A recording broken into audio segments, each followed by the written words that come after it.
ยินดีต้อนรับทุกท่านนะคะกลับเข้าสู่ IAEA Course Series นะคะ Expert Mission Strengthening Optimization in Radiological Practice นะคะอาทิตย์นี้เป็นอาทิตย์ที่6แล้วนะคะที่เรากลับมาพบกันแล้วเราก็จะสวิชเกียร์จากครั้งที่แล้วที่เราพูดถึงในเรื่องของ CT นะคะครั้งนี้เราจะมาพูดถึงในเรื่องของ Fluoroscopy นะคะแล้วก็ในเรื่องของ Procedure ใน Intervention นะคะซึ่งเราจะพูดถึงในเรื่องของ Dose Optimization แล้วก็ Dose Metric ที่เราจะเอามาปรับใช้นะคะแล้วก็เช่นเคยนะคะเราก็ได้รับเกียรติจากดร. L Brady นะคะจาก Cincinnati Children's Hospital เป็นหัวหน้านักฟิสิกส์นะคะที่มาเป็น expert ให้เราในวันนี้นะคะ Good evening Sam, nice to meet you again and welcome back after 2 weeks break. So this week we're gonna switch gear from optimization and dose metric in CT to the fluoroscopy and also the interventional radiology, which create some kind of like a lot of dose to the patient sometimes if we don't know what we should do. And this week you are going to talk about the optimization and also dose metric in those two areas.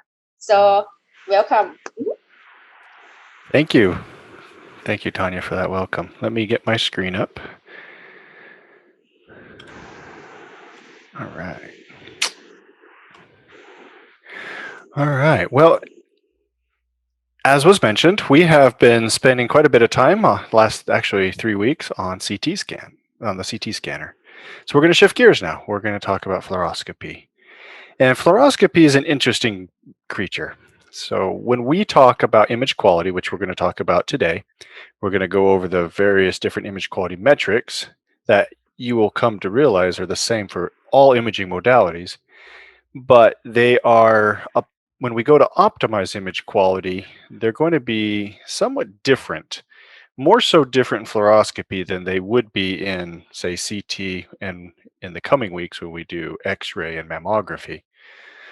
So for our first session, I'm gonna define and we're going to talk about how the very specific image quality metrics are approached in fluoroscopy, and then the second session for today, we're going to talk about optimizing the image quality in fluoroscopy. Of course, next week, as I'm sure Tanya just described, we'll be going over the dose quality, the dose metrics, and then of course how to optimize radiation dose in fluoroscopy, which, as she mentioned, can be a high dose, probably one of the more high dose procedures or devices in radiology.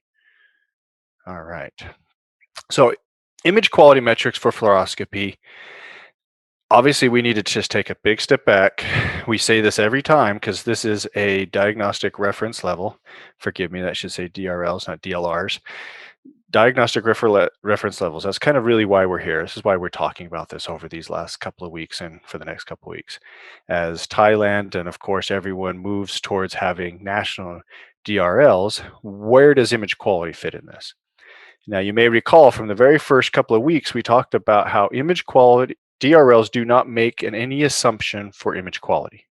They are simply an average of what's going on in your local hospital, regionally, and then of course in the overall state or the overall nation. And so we, in our local hospital, we need to make sure that we have the right and the optimal image quality. So when we report the doses to the national level, so they get averaged, we know that those doses are optimal for the image quality that we need for our diagnostic task. So DRLs do not make any assumption for image quality, but implicit in that is this idea that if most people have, say, for example, a 75th percentile of dose, then what we're saying is that the image quality at that level should be sufficient if 75% of all the institutions in Thailand can achieve that dose. And the same can also be said at the 50 percentile level. So it doesn't directly say anything about image quality, but it does say that we should strive to get our doses to that level, and then hopefully the image quality at that level will be sufficient for the diagnostic needs at your institution. So very specifically, talking about image quality for fluoroscopy, it's rather complex. When we take a picture with CT, even though we're taking lots of them as it spins around our body, they're all stationary pictures that get put together And radiologists and other practicing physicians, when they see those images, they're able to see a static version of the anatomy. In fluoroscopy, that's not the case, obviously. In this case, we have to optimize image quality based on exposure time over the exposure amount, which we'll talk about next week more specifically about the radiation dose, how the system is used, and the different geometries that we face with fluoroscopy. Fluoroscopy, of probably all the imaging modalities, is the most widely differentiated system. So you can use fluoroscopy in a more traditional sense, where you get the typical C-arm, where you have the X-ray tube mounted on some kind of C-like structure that allows the system to get in close to the body and move around the body. And some type of detector will be on the other end, obviously the opposite side. And these C-arm type fluoroscopy systems can come in even different shapes and sizes. They can be fixed, where the imaging receptor and the X-ray tube cannot obviously move independently to each other. The whole system can swivel, but the system itself, the image detector and the tube, can't get closer. Or you could have a completely different geometry where it's the same type of C, but it's the bed, the actual table itself, is fixed to the system, and now the whole system can tip. You can actually do fluoroscopy in what we would consider traditional CT, where the system is still spinning in a CT geometry, but it's operating in live or real time to produce fluoroscopy. So when you look at just the whole spectrum of types of machines that we use in fluoroscopy, they're kind of a far cry from where we were, a little less than 100 years ago, where our poor radiologists had to stare down the the receiving end of an X-ray tube and get lots of radiation in their face. But the principle is the same. The idea that we're going to use real-time, live acquisition of radiation to depict both stationary anatomy and physiological effects. So, what are the image quality metrics that we need to optimize for fluoroscopy? Well, as I mentioned kind of at the beginning, they're the same as every imaging quality metric that we've been optimizing for CT, and we will then, of course, talk about in the coming weeks for X-ray and mammography, namely spatial resolution, where we're trying to optimize the high contrast aspects of the image. And then, of course, there's the low contrast resolution, and then there's noise. So these are the three main principles. Now, in that, though, for fluoroscopy, we have two kinds of noise. We have the quantum noise, which is when you look at a static image, you obviously the noise that overlays the image, and that's what degrades the image, of course. And so typically in CT, X-ray, mammography, we're trying to get that noise out. But in fluoroscopy, because it's being acquired in real time, noise takes on a different aspect, because there's a temporal aspect as noise changes because of its stochastic or statistical difference from every time the X-ray tube creates a image. And we put all those images together and we run them in a movie, basically. So when we talk about noise, we're going to talk about the static effect, the overall quantity, the amount of noise in the image, and then the effect as it changes with time. So let's get the easy ones out of the way. Let's talk spatial resolution. So a traditional fluoroscopic system is going to have what we would call a resolution somewhere in the 3 to 5 line pairs per millimeter. And this is basically, now that we have digital systems, they either have the digital flat panel detector on the system, or you may still have an II, an image intensifier, the big tube on the top. But even on top of that, there's still a digital detector on it, a CCD camera, which are the same cameras that we have in our phones. So either way, if we're using an II, an image intensifier, or the traditional flat panel, they're both being they're both digital systems. And so because of that, we actually can see pretty good resolution. And here I just did a really basic math for you, but if you had a 23 centimeter field of view projected on a 10 by 1024 by 1024 matrix, you can see roughly a difference of two objects, either 0.22 millimeters in size or 0.22 millimeters in close or difference. So there's only a very small difference between their geometric location. So we can actually do pretty good with resolution in fluoroscopy. That said, and we'll talk a little bit more about this in the next session today, there are different ways in which we create these images. And one example for these digital flat panel detectors is 1024 by 1024. That's a lot of pixels. And so oftentimes we don't actually give you 1024 pixels in the horizontal and 1024 pixels in the vertical. We usually bin them and we average several together, say 4 by 4 or some kind of amount.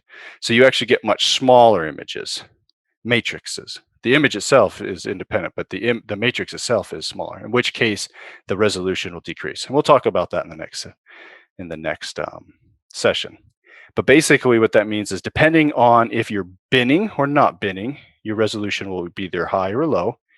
And if you're not binning, so you have the native, say 1024 by 1024, really good 0.22 resolution, the last thing you need to verify is that your spatial resolution is not limited by the actual display monitor. So if you're in an interventional room and you got a TV or flat panel display hanging in the room across from the table, you need to make sure that it's a high enough quality, obviously big enough. If you're standing far enough away, the monitor has to be bigger and bigger. We're not really going to talk about that, but you just have to make sure you have the right monitor with the right pixel pitch so that the high resolution for the Fluoro is displayed on your monitor.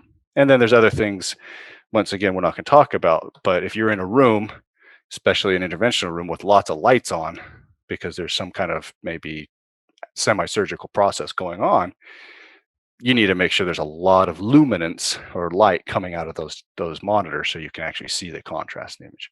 So the monitor itself tends to be the weakest link in this whole process when it comes to seeing spatial resolution. So let's go through a little practice here. In fluoroscopy, the question might be, well, what is the ideal spatial resolution? So I'm going to put this little pattern up here. Now, a lot of these patterns I've taken, they're courtesy of a gentleman, Phil Roush. He's a retired medical physicist.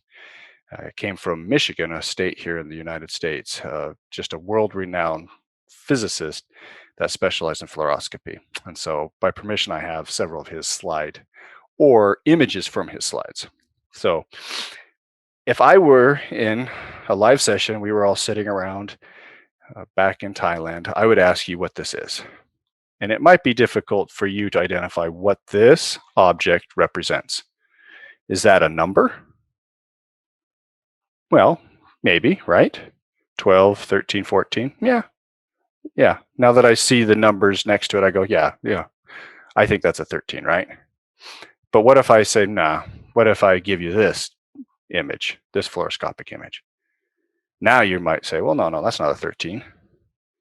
That's an A, B, and a C. Those are letters. So the point here I'm trying to make is basic imaging metrics alone. This idea of spatial resolution, image contrast, noise, low contrast noise, all of these basic metrics that we've talked about, we presented actually several weeks ago and that we're now applying at each of the modalities. They do not always, optimizing those single metrics alone do not always improve image quality in general. For example, in this case, if we sharpened that image, yeah, you could probably tell the difference if that's a 13 or a B. So we could probably make it a little better. But if I can't, having a little bit of context, adding more to the image helps you still interpret this image if you were a radiologist, even if the image quality was low. And what you're going to find out in fluoroscopy is we can't necessarily optimize the image as much as we can in X-ray and mammography or CT. And that is because we're doing this in real time. So the same tools that we've been talking about with CT, and we will talk about in the coming weeks with X-ray mammo, aren't as readily available to us in fluoroscopy. And that's why it's kind of an odd creature, fluoroscopy, to talk about optimizing image quality. What we're going to talk about today is about how we, the human, visualize or perceive images. And if we understand the human visual perception when it comes to image analysis, then we can then adjust certain parameters on the fluoroscopy system, which we'll talk about in the next session, to better improve overall image quality. So we know image contrast, as we've been talking about this with CT, is governed by the tube voltage. So in CT, we always said, or we were saying, that if we acquire everything at 120 kV, but then we change and now we start acquiring everything at 80 or 100 kV, or some lower kV setting, the image contrast would pop. It would show forth stronger. And so kind of one of the take-home messages for CT was, now that in the modern era, we have really strong, powerful CT scanners with strong, powerful X-ray tubes, we don't have to rely so much on 120 kV as much as we can do more 100 or 80 kV. Problem with fluoroscopy is you can walk into any fluoroscopic system, there is no kV knob. I can't sit and go, oh, I want 100 kV, oh, I want 80 kV. That's not how fluoroscopy works. Fluoroscopy is governed by the thickness of the patient. So depending on what part of the body we're imaging, or the type of patient, if they got a big belly or a small belly, the system will automatically do its best to keep the image the same. So when you're looking at the monitor in that room and you pan from, say, the chest, which is mostly air, so not a lot of attenuation, to, say, an abdomen, even if it's a big abdomen, the system is going to change the dynamics of KV, MA, and a few other things so that the image brightness stays the same. Now that's important for the radiologist, because the radiologist it's the same for any one of you that have been indoors all day and then you walk out into that beautiful Thai afternoon and it's real sunny. The first thing you're going to do is, at least for me, because I have blue eyes, I can't see for the first couple of seconds until my pupils constrict. And it's the same concept. If we were panning from a really big from a really big abdomen where the system's pushing a lot of photons, and then it shifts into the chest where there isn't, the image quality, the screen itself would be extremely bright, like staring into a light bulb. So fluoroscopy is really good at keeping that constant. So the radiologist can move wherever they need to, and they can adjust the patient however they need to, and they get pretty constant image quality. And that's great. The system handles that. But that means we do not have the same tricks that we've always been using. We cannot physically adjust the KV. So how do we optimize contrast? Well, this is all based on the human visual perception. So how does the eye perceive contrast? Now, if you look at these two squares that I've placed here, I would ask you, do these two squares have different contrast levels? And you might say, well, they may or they may not, but for all intents and purposes, they look the same to me. Now, when I place the two together, now I would ask, well, which one's the lighter, higher gray, the brighter gray scale, or which one's the lower? And you could easily identify them now. You can say, oh, I see the one on the right. That one's, to me, a lighter gray or brighter. And the one on the left is a darker gray or, well, darker. So why is it that we can see the difference here, but we couldn't readily see the difference here? Well, that's because of the way our eyes work. They have what's called a Mach band effect, actually named after a gentleman named Mach. His last name is Mach, and that's why we call them Mach bands. A physicist, if I believe.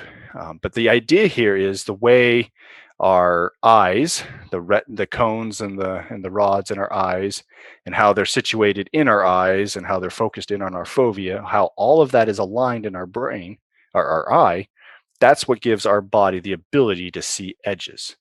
It's based on this idea that as light passes into our eyes and it passes through an area that inhibits or strikes a certain aspect of our ganglion cells that causes an inhibitory process, then we're going to see less light. Therefore, it's going to be darker. And if it's going to be brighter, if it hits the excitatory, I can speak, I promise. The excitatory centers of the eye or the ganglion cell, then it's going to appear bright. And so depending on the spacing of the receptors in our eyes and the pattern that we're trying to see that's coming into our eyes, the light coming to our eyes from the monitor that we just acquired the image from the patient, that will give us an ability to see edges. And this distinction, this strong edge effect that you see here, whereas you didn't see it a minute ago when they were separated, is based on this Mach band effect. It simply exaggerates edges. And this is what really helps our eyes or our brains perceive contrast. It's the edge.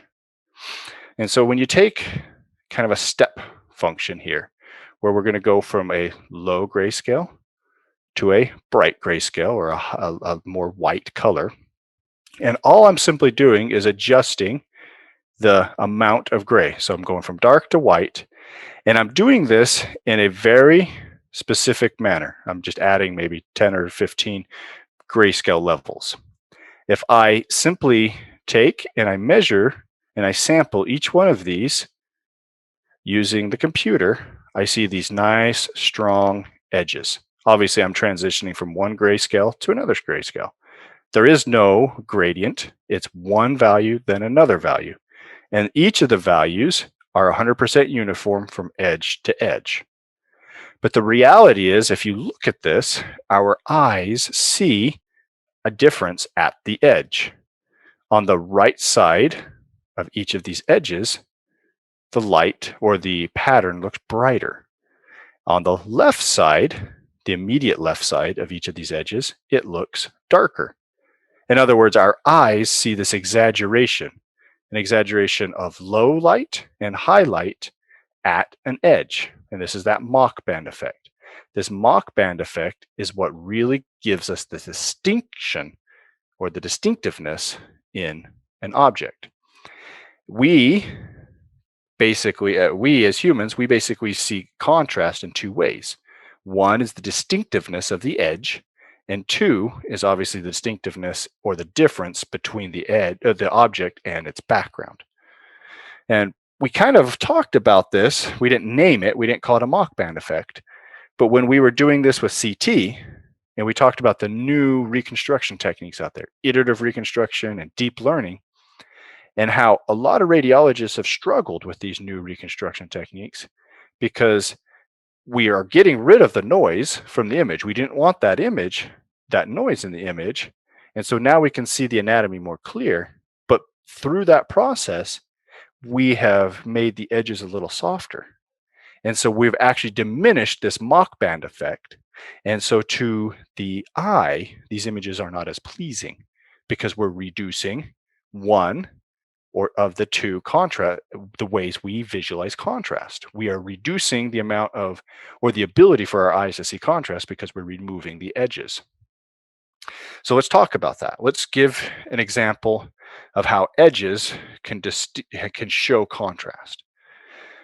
So on the left-hand side, I have a circle. Well, I have a variety of circles, but the circle itself is a lighter or brighter grayscale than the background. And here you can see, just using a nice plot, you can see that the background and the object itself are two very distinct grayscale levels. Now, this same circle is right here. I promise it's there. But look at my plots down here. The difference is there is a distinct edge on this object, whereas on this edge, there is a gradient. I have slowly changed the grayscale value from background to the value of this circle, and I have made it very gradual so that there really is no edge. Now, if you kind of lean back to your monitor, you could probably see that there are a bunch of circles in this image. So what I'm going to do is I'm going to peel those circles off, all those annular rings. They're all gone now. So here you see you have a nice distinct edge against the background. Same left, same right. Now I'm going to add a ring. You can maybe very faintly see it here. You can see that I've added it here on the plot. Now I'm going to add another one, add another one, add another one. So now you're seeing these rings as they're approaching. Why? There's a distinct edge. You can see this edge. I'm going to add another one, and another one, and another one, and another one. Now I'm going to add the final ring. And all of a sudden, they all technically disappear. Now, you've seen the rings, and so maybe if you kind of sit there and squint a little, you can say, hey, yeah, I can see those rings. And if you lean back away from your monitor, our eyes see contrast better when we pull our eyes back and we'll put a little bit of distance. And so here you can see that they're gone. So let's do that again. This is the effect, that mock band effect. It gives us the ability to see edges better. And so what happens to an object if we take away the edges? Well, we're going to talk about that in a second. But let's talk about, so the other, I said there are two ways our eyes perceive contrast. One is edges, and the other is the background, right? So in fluoroscopic images, as we collect them, there is typically going to be what we would call a heterogeneous background. There's just a lot of different gray scales, and then there's going to be an object or something that we're trying to visualize. A PICC line going in this case, maybe going into the stomach and the duodenum, and we're trying to image. We're going to talk a little bit about how we can image better, obviously, by applying contrast. But in general, the object itself is not in a traditional grayscale, uniform background. And so we have to be able to differentiate contrast when the background itself changes. In the previous image, I kept background constant. So here I have an image. It's got words, black and white. What I'm going to do is I'm going to take this B and I'm going to place it right here. So this B right here in the word black is the same as these three B's. And I'm going to take this H from white, and this H right here is going to be replicated across here. So what we see here is the B, because it's in a uniform background, that B here looks the same as all three B's. So all of these B's look like they have the same grayscale. Whereas the H, it looks the same here in this uniform background, but when it is placed in this background, which is a different uniform color or different uniform luminance, it looks slightly different. And then, of course, as it's right there across the edge in this heterogeneous area, it looks different. The reality is, as you can probably guess, is the B's are the same and the H's are the same, albeit slightly different, but they are the same. So when I project them into different backgrounds, the contrast to our eyes changes.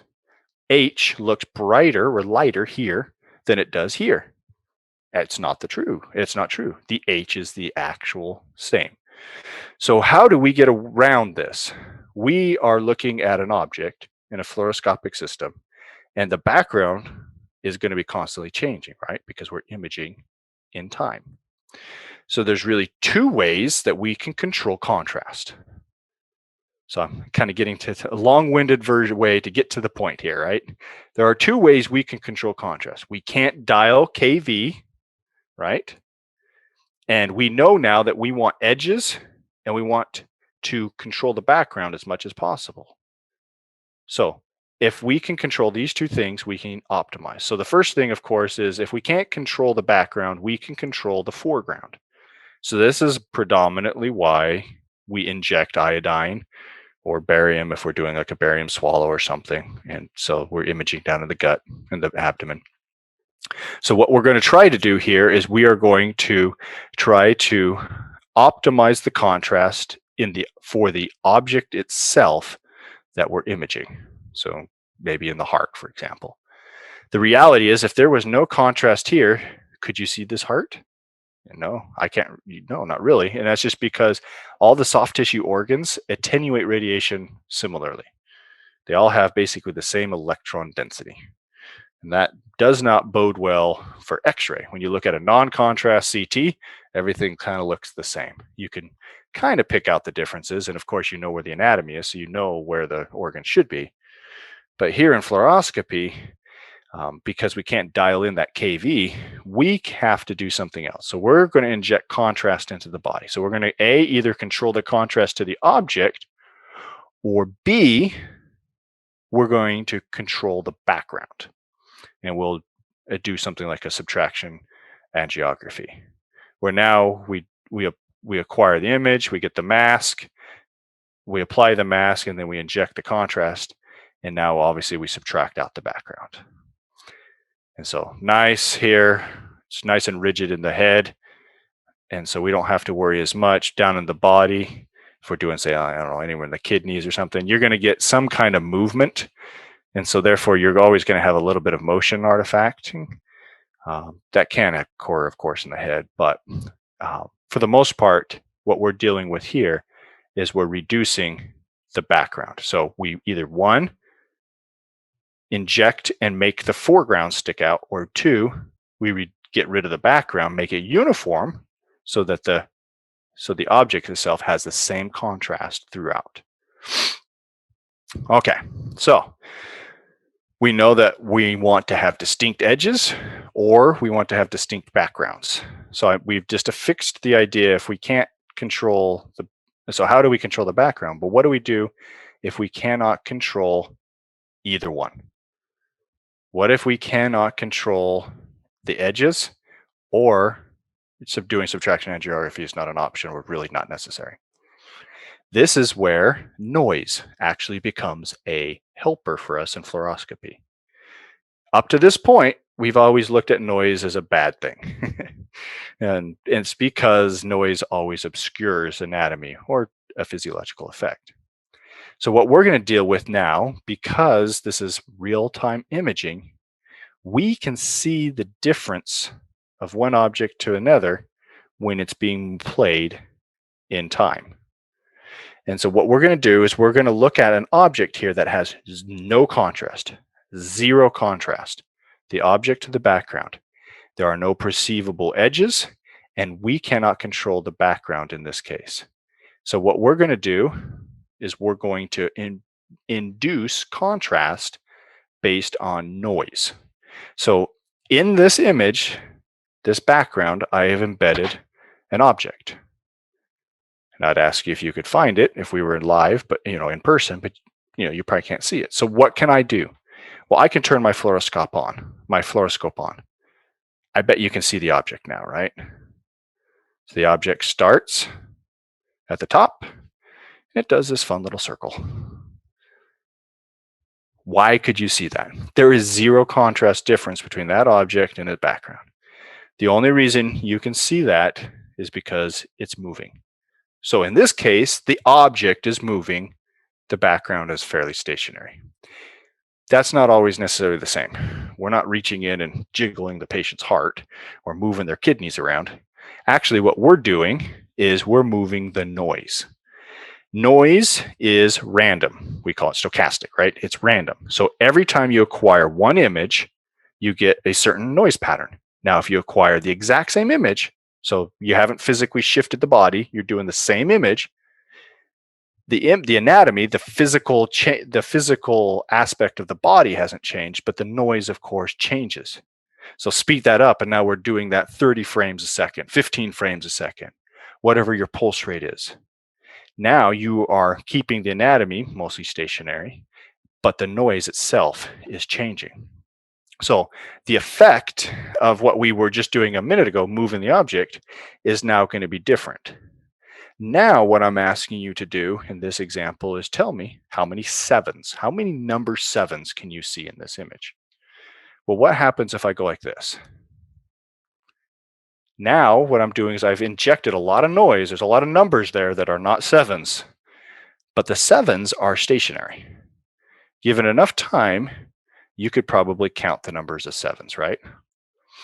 And so here they are just highlighted. I just injected iodine into my body, into my patient here. And so now you can see the iodine enhanced sevens. So the idea here is in fluoroscopy, we have really low dose imaging. And we need to, because if we're going to be doing fluoroscopy for 20 minutes, 30 minutes, an hour, 2 hours, whatever the interventional procedure is, or whatever the general fluoroscopic procedure, you're trying to do a reduction or something, in a pediatric patient that's having some problems in their abdomen. The idea here is you're going to be imaging more than just one shot, like you do an X-ray, or 20 or 30 slices in a CT scanner. You're going to be doing this in time. So each image has to be low dose. So the noise content is going to be actually pretty high per image. And that's okay, because what we do now is we make the noise vary we don't make it just does vary with time. And so the object itself will stand out more. All right, so those are the three things we talk about: resolution, low contrast, and noise. And that's for general fluoroscopy. So just real quick before we wrap up the first session, let's just talk about how that applies to one of the more unique ways of doing fluoroscopic imaging, and that is creating a CT with a fluoro system. So on our traditional, well, not our traditional, but our typical C-arm CT or fluoroscopic system in an interventional room, what's going to happen is they're robotic, and so they can actually move through a specific range. You can see here it's actually going to go through not quite 360 degrees. It's going to go through, so it's starting here, and it's going to go about 270 degrees, maybe a little less. And it requires more than, you remember, we need not 180 degrees, we need 180 degrees plus the length of the detector. And once you have that, you can create a tomographic image, so a true transaxial image. So when we consider this aspect of fluoroscopy, we look at the, I don't know where that 5 came from. It's just floating there. My apologies. Basically, what I'm trying to show without that errant 5, when you look at a traditional CT scanner, the system itself is far superior in every respect except for resolution than a flat detector CT, or this fluoro-enabled CT scanner. In other words, these systems, because they have these if you have these nice flat panel detectors, these flat panel detectors are actually, not only are they bigger, but they're really high density. Lots of little teeny dexels or pixel elements in them. And so you can actually get really good resolution in these systems. That said, they're low dose. They're not a true 360. And so they are limited in other respects. So just looking a little bit here, conventional CT scanner, if you look at the distinctiveness of these patterns, so here's 8 lines per centimeter. You can see that, but after that, it really falls apart. You really can't see the difference. But on the C-arm system, even though it's binned, so this is its poorest, its worst resolution in a binning acquisition, it can see 10 lines per centimeter. You might even argue you could probably maybe see the 12, but that might be a little bit of aliasing. You unbin it, you could definitely probably see this one, maybe even the next one. So even in its worst showing, these C-arm CT scanners, the fluoroscopic systems that acquire a tomographic or a CT, they are nice spatial resolution. Where they kind of are limited, as we talked about with the CT, is not only the field of view, you just have a specific detector. The detectors themselves will have a lot more artifacts because they don't do a full 360 rotation. That's why you see these ringing. And the true contrast differentials they're a little lower. So you get really good contrast differentiation throughout here, where it's still good. It's still comparable, I would argue, but maybe a little lower. You might not be able to see these two features right here, but yet you can distinctly see them on a regular CT scanner. And so part of that is, of course, the lower quality, lower dose, the noising effect. But also, if you look at some other aspects, the edges are crisper because the resolution's better. Whereas you can see on the regular CT, the edges are not as strong because the resolution effects. And so these images look a little softer. And so that goes back to that mock band effect. And that was the last image on that one. So overall, contrast or spatial resolution, contrast, and noise in fluoroscopy are it's an interesting creature in the way we will optimize it. So in the next talk, we're going to talk about and give you actual tips on how to physically optimize those effects. But those are the same three principles that we've been talking about in CT as we will now talk about in X-ray and mammography. But the idea I hope to give you in just this short talk was that we actually are more reliant on our eyes in fluoroscopy and the way our brain processes the image than in any other modality. And so we have to remember that when we go to the next talk, as we now try to optimize these three features. So that's all I got for you on this session. We'll see if there's any questions. I turn the time back to you, Tanya. Thank you so much, Sam. This is like an art that you need to okay, try to enhance the edge and control the background for you to see things better. It's like an art, like when you're drawing or design some poster or something, right? So which means it's going to be difficult to control the radiation dose. Is it difficult? The answer is no. And admittedly, obviously next week is the dose talk, so I don't really talk a lot about radiation dose. There are a lot of tricks because now, so the next talk, we'll talk about how the system actually puts the image together based on resolution, contrast, and noise. But there are a lot of different types of knobs. We don't have a KV knob. We don't have an MA knob, but we do have other things we can do, which we'll talk about in a minute. But for example, we can change the distance of things, and we can change how fast we acquire the image. We can change the rate, and a few other things, which we'll talk about in a minute. So I would say no, we can still actually do really good dose control in fluoroscopy, which we'll get into next. Okay, sure. So let me see. Seem like we don't have any questions for now. So maybe we can go for the next talk, and maybe we can have like a wrap up questions. Yeah, I think these two talks really kind of have to come together, and then you'll have the bigger picture, and then we can really get into maybe a discussion.